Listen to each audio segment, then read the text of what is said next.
Hi, I'm Paul Banas with GreatDad.com, and today I've got Julian Redwood here with me. He's a family therapist here in San Francisco and also runs a very valuable website called Full Frontal Fatherhood, which is full of videos about relationship issues and some of the challenges facing new and even older fathers.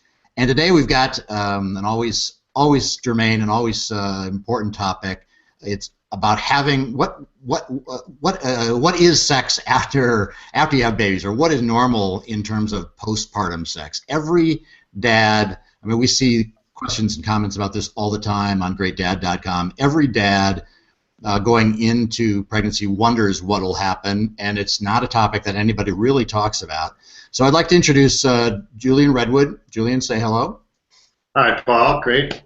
Thanks for having me. I'm really excited to talk to you and the other dads about what it means to have sex, and can we actually even have sex after having a baby. And it can obviously be a source of a lot of pain and suffering in our relationships and in ourselves. And so just having a place where we can get real about that feels really good to me. Right, because I think people just can't talk about it. It's not something you talk about with your parents or your friends. There's not a lot to be discussed. I mean, we probably do hear from the OBGYN that sex is not recommended during the first 6 weeks. Can you tell us anything more about why that guideline exists, Julian? So there are some medical concerns about not having sex for a period of time. The woman's anatomy needs to reconfigure and be prepared to have something in there. And one, it can be really uncomfortable for her for 6 weeks or even longer. There are some possibilities of getting pregnant in a way that's not good to happen in that initial part. Her cervix is still open, and if you introduce anything in that moment, it can lead to bad things. So generally, it's good to wait 6 weeks or have the OB or the midwife say, "Oh no, you're all good. You can go ahead with that." But it is also a lot about just a discomfort, a physical discomfort for the woman, just not having this huge thing put through there, and then the idea of having sex after that is really kind of a weird experience for them. Yeah, I do know there are some women who are anxious to resume a sex life. It's important for the intimacy of the couple or whatever. But a lot of women do have that reaction that they just don't want to have sex for even months at a time. And even though the doctor has already said, 6 weeks, wait for 6 weeks, and you're looking forward to that 6-week date on your calendar, it doesn't happen for quite a while. And how do they react to this? What do they do? What's normal? Yeah, such a great question, and so many things to say. One is that for us as men, sex is our way to be connected, to feel good, to feel wanted, to feel valuable. If we take that out of the relationship, we can end up feeling a lot of weird feelings. Are we loved? Are we wanted? Are we a man? What is our role now? It's such a valuable component of how we relate intimately, that without which we can feel quite lost and even end up depressed. And we may not realize all that's going on for us. We just feel like, oh, I'm horny and I want to have sex. Well, is that really it? Or is it just because you actually haven't had a chance to be intimate with anybody? Your wife is consumed with dealing with the child. She's not giving you any attention, sexual or otherwise. You're maybe standing back not knowing how to be involved with that pregnancy or that birth, and then it leaves you feeling inadequate in a way that can be quite emotionally problematic. I think it's really important also to be really super aware of that, especially if you've just had a baby, is that those things are in conflict with what we as a culture think of men's horniness or their need for just sex, and it's a lot more complicated than that, and needs to be respected. And if it's causing problems in your relationship, it's not something that should just be dismissed with get away, because it can be very damaging during this time, right?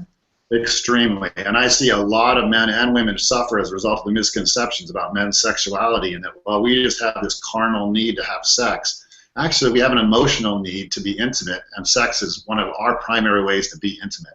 Women have generally more ways to be intimate. They can hang out and cuddle and talk and things that we aren't as versed in nor as wired for.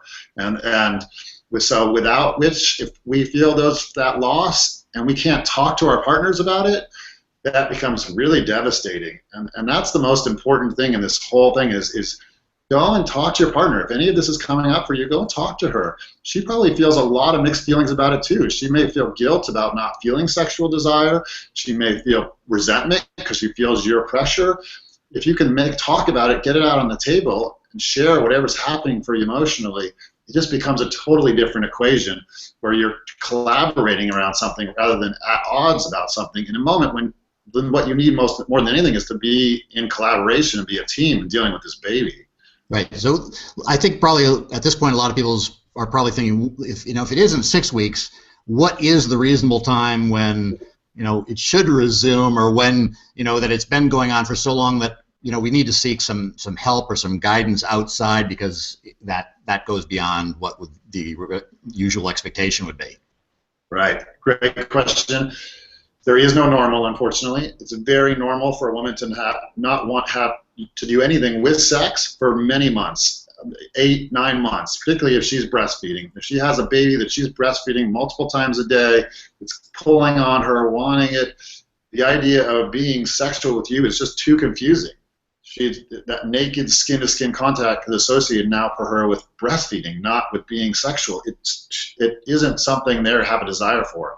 If you can set up a situation where you can help your wife kind of, at least for some period of time, remove herself and find herself separate from breastfeeding for an hour or two, send her to the spa or go on a walk, or a variety of things where she can feel herself as a separate individual, maybe she can have that desire to connect with you from a sexual place.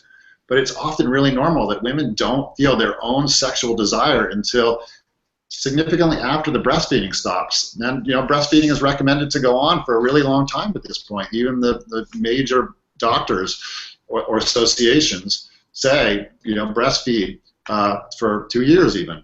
So how do you incorporate that and still have a sex life? Becomes something important to talk with your wife about. When do you actually go get help? When you aren't able to talk about it, is what I would say. When it's actually leading to conflict. And if that's 3 weeks in, or if that's 10 months in, if you can talk about it and everything's there, then okay. Normally, my experience is women start to find their own personal sex drive sometime when their youngest kid is 3 to 5, 3 to 6. And before that, they may be more open. They'll be open to sex. They'll have sex, but they're not going to be like, it doesn't for often. No, this is just a typical thing. They just don't have that drive. Their hormones are different in their body, and it's not wired in that way.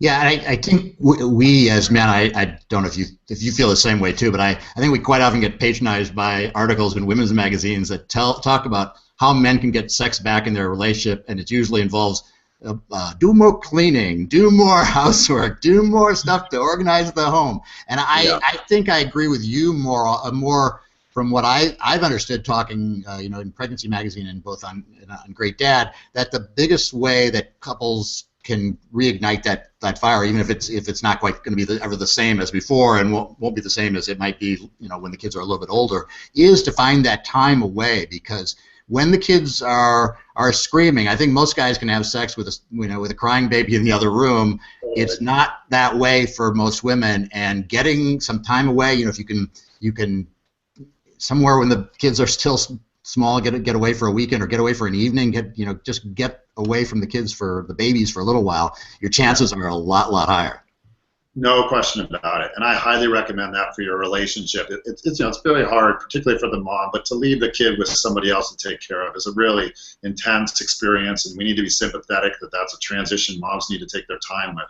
But when you can support them to have that space, then you get dissociated from that baby, and you have the space. They're not breastfeeding, so maybe they can even have a drink, cause them to relax a little bit more. It all supports it to be available for that really valuable intimate contact. And at the same time, the studies have shown that if we are helping out more around the house and we're more involved in childcare, they're going to be more sexually attracted to us. Just because partly they're less burdened, but also they see us taking power and asserting ourselves in an area that then they get to see us doing it. And they're like, wow, look at my man. He's really showing up. He's doing it. And they actually are attracted to us in that moment. It's just like when we go and see some, amazing woman. She's singing a beautiful song, or she's giving an amazing speech. You're like, wow, that woman's so powerful. She's so attractive. It's the same kind of thing. When we see somebody doing something well, we feel attracted to them. And if what we see is what they see is us on the couch watching TV, while there's a pile of dishes to be done, that's really unattractive to them. So, yeah, that's good advice. Unfortunately, we have to play with their psychology as well in order to get in there. Well, we could talk about this for the next couple hours. I know there are just a lot of angles about this whole story. And viewers, if you want to add comments and suggest things that you'd like to hear about, we could do an upcoming hangout again with interaction from our viewers. But I think that's about all we have time to cover with today. Again, our guest, Julian Redwood, who runs Full Frontal Fatherhood. He's a family therapist here in San Francisco, and you can see some great videos on this topic as well as others on fullfrontalfatherhood.com, which we also broadcast on GreatDad.com. So thank you again, Julian. Thank you, Paul. Real pleasure talking to you today. Yeah, and we'll be back again soon. Okay, take care.